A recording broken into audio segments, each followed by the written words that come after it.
요한계시록 아주 쉬워요. 7번째 시간입니다. 이번에는 천년왕국에 대해서 말씀을 드려보겠습니다. 천년왕국에 대해서 세 가지 견해가 있지요. 그래서 예수님의 재림을 중심으로 해서 전천년설, 후천년설, 그리고 무천년설이 있습니다. 그럴 때 그 전천년설은 역사적 전천년설과 세대주의 전천년설로 또 나뉘어집니다. 그래서 어떤 분들은 천년왕국에 대해서 그 주장을 네 가지로 말하기도 합니다. 저는 오늘 여기서 이 천년설에 대해서 여러 가지 견해를 다 소개하지는 않겠습니다. 사실 현대 신학계에서 또 한국 교회에서 논란이 되고 있는 것은 바로 전천년설과 무천년설입니다. 이 논란의 초점이 어디 있느냐라고 하면은 천년왕국이 성경에서 요한계시록 20장 1절로부터 6절에 딱 한 번 나오는데 이 20장 1절로부터 6절에 대한 해석에 따라서 나뉘어지는 겁니다. 그러니까 전천년설을 주장하는 사람들은 20장 1절로부터 6절을 역사적인, 즉 시간적인 흐름으로 보고 있습니다. 연속적인 관점에서 보고 있는 것이죠. 그래서 사단을 무저갱에 감금한 다음에 천년왕국이 이루어지는 것으로 보는 것입니다. 그러나 무천년설은 20장 1절로부터 6절을 시간적인 흐름으로 보지 않고 병행 반복법으로 보고 있습니다. 이를테면 1절로부터 3절에 사탄을 무저갱에 감금한 일과 4절로부터 6절에 천년왕국을 같은 시대에서 일어난 병행된 사건으로 보는 것입니다. 다시 말해서 20장 1절로부터 3절은 지상세계를 보여준 것이고 4절로부터 6절은 천상의 세계를 보여준 것이라고 보는 것이죠. 그러니까 지상과 천상에 대한 동시적인, 반복적인, 병행적으로 그렇게 말하고 있다라고 이해를 하는 것입니다. 그래서 이 천년이라고 하는 것은 요한계시록의 특징처럼 상징적인 의미를 가진 것이고 그리스도가 보좌 우편에서 교회를 통해서 행하시는 영적인 통치기관으로 보아서 예수 그리스도의 초림부터 재림까지의 전 시간을 거쳐서 그것을 천년의 상징적인 시간으로 보고 있는 것입니다. 여기에서의 가장 중요한 점은 지금 말씀드렸던 것처럼 요한계시록 19장과 20장, 즉 20장에서 일단락되고 19장에서 일단락되고 20장에서 다시 반복이 되느냐, 그런 견해가 또 될 수가 있겠죠.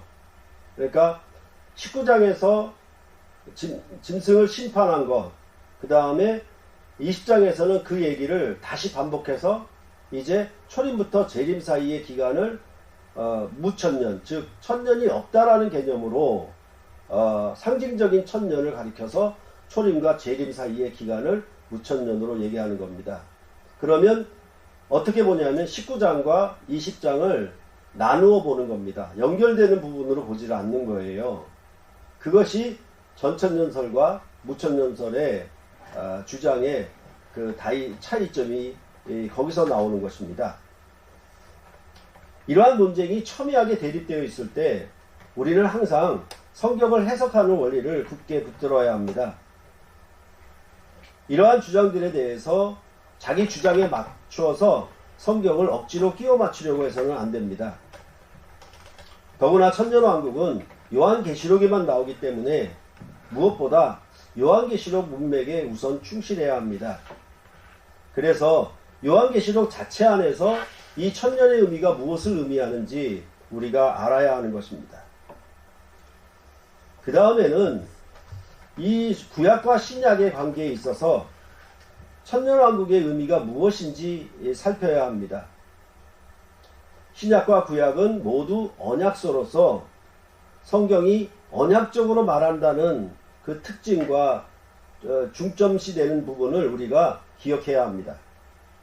그리고 그 구약과 신약의 관계는 언약의 성취 관점인 것을 또 알아야 합니다. 그렇게 본다면 성경은 크게 얘기한다라고 하면 옛 출애굽, 옛 언약, 새 출애굽, 새 언약 이렇게 크게 두 부분으로 나눌 수가 있는 것입니다. 그럴 때에 우리는 이 성경의 구속사적 관점에서 옛 출애굽의 역사를 우리가 참고로 하는 것이 좋겠다라는 것입니다. 그럴 때 이 구약의 옛 출애굽으로 이루어지는 이스라엘 나라는 크게 두 번의 싸움을 통해서 이루어졌습니다. 첫 번째 큰 싸움은 애굽을 홍해 바다에서 심판한 것이고요. 두 번째 최종적인 결정적인 싸움은 가나안 족속들을 완전히 정복한 것입니다. 그리고 만약 우리가 여기서 하나만 더 추가한다라고 하면은 애굽 땅에 내린 10번의 재앙, 그것도 애굽을 심판하신 것이죠. 그래서 6월절에 이스라엘 백성이 애굽을 항복시키고 나왔던 것을 하나 더 생각해 보면 좋습니다.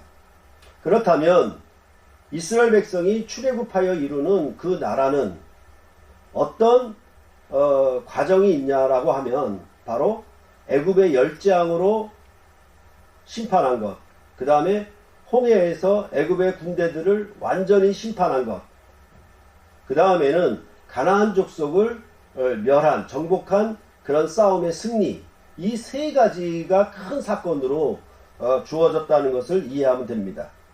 이렇게 마지막 큰 싸움에 승리하게 되면은 이스라엘은 가나안 땅을 상속받게 되는 것입니다.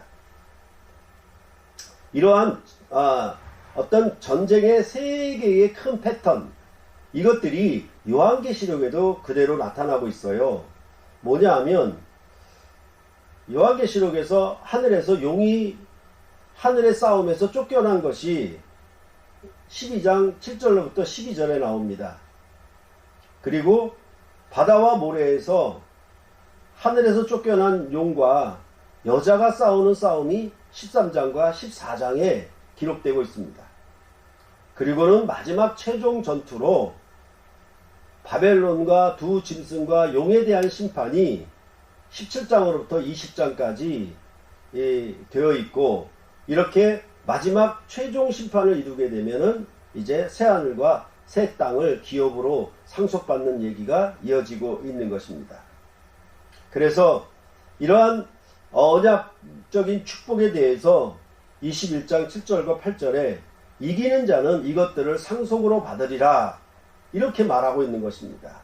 그러니까 이긴다라고 하는 얘기는 어디까지나 전투, 전쟁을 염두에 둔 표현이라고 할 수가 있는 것입니다. 그럴 때에 이 새하늘과 새 땅, 유업을 상속받는 것은 구약이나 신약이나 즉 모두가 다 싸움에 승리하고 이기는 자에게 이 유업을 상속한다라는 그런 동일한 얘기를 하고 있는 것입니다. 그렇게 볼 때 이 요한계시록에 나타난 이 19장과 20장의 관계, 이것이 연속적인 관점이냐 아니면 19장에서 끊어지고 20장에서 다시 재반복을 하고 있는 것이냐 라는 전천년설과 무천년설의 이 논쟁은, 만약에 우리가 구약의 출애굽으로 이루는 나라의 전쟁의 승리 관점을 보게 된다라고 하면 앞서 말씀드린 것처럼 애굽을 열재앙으로 심판하고 6월절에 이스라엘 백성이 애굽에서 나오게 되고, 그 다음에 이스라엘 백성을 쫓아온 애굽의 군대들을 홍해에서 완전히 멸절시키는 심판이 이루어져서 이제 궁극적으로 이스라엘을 완전히 출애굽을 하게 된 것이었고, 그 출애굽은 끝이 아니라 새로운 시작이어서 이제 가나안 땅 정복을 향해서 진군하게 되었고, 이제 다윗 왕 때 가서 가나안 족속들을 완전히 정복함으로 궁극적으로 마지막에 이 가나안 땅을 상속받게 되는 것입니다. 이러한 전쟁의 큰 세 가지 패턴이 바로 요한계시록에도 그렇게 하늘에서의 용과의 싸움, 용이 패해서 쫓겨나고 땅에서 바다와 모래에서 마치 홍해와 같은 배경인 것처럼 여자와의 싸움이 있고, 그 다음에 바벨론을 비롯해서 두 짐승과 용에 대한 심판의 마지막 얘기가 끝난 다음에, 심판이 있은 다음에 이제 새하늘과 새 땅을 상속하는 얘기가 21장에 펼쳐지는 것입니다. 그러니까 이러한 역사적 패턴, 즉 출애굽의 나라를 이루는 것과 요한계시록의 새하늘과 새 땅을 기업으로 받아서 새 예루살렘 성에 들어가는 이런 패턴이 서로 같다라고 볼 때에는 저는 19장과 20장의 관계를 연속적인 관점으로 보는 것이 옳다라고 생각을 하는 것입니다. 그래서 무천년설을 취하기보다는 전천년설이 더 의미가 있고 바른 해석이라고 보고 있습니다. 이에 대해서는 다음 시간에 또 천년왕국에 대해서 설명을 드려서 천년왕국의 이해를 돕도록 하겠습니다. 저와 함께 이 요한계시록을 이처럼 출애굽 배경을 따라서 이해를 하시게 되면 왜 요한계시록에 이런 전투가 나오고 이 전쟁의 승리가 나오고 이런 패턴이 어떤 역사적 패턴을 가져왔는가에 대하여 우리는 잘 알 수가 있습니다. 그래서 출애굽 모형 아니면 출애굽 모티프를 따라서 요한계시록을 보게 되면 이해가 너무 쉽게 되는 것입니다. 항상 전 역사를 참조하게 되면 이 새로운 역사에 대해서 우리가 확실히 알 수 있게 되는 것입니다. 그것은 바로 성경이 구약과 신약으로 되어 있고 구약과 신약의 관계가 역사적 성취 관계로 되어 있기 때문에 그렇습니다. 그러므로 이렇게 전천년설은 이 역사적 흐름, 시간적 흐름, 그것을 연속적으로 말하는 것이어서 19장과 20장을 연속해서 봐야 되는 것이지 20장에서 새로운 시작을 초림부터 재림으로 무천년의 개념으로 시작하는 것으로 보는 것은 비교적 정당하지 않습니다. 이렇게 출애굽 모티프를 따라 보시면 여러분들이 요한계시록을 아주 쉽게 이해하실 수 있을 것입니다. 감사합니다.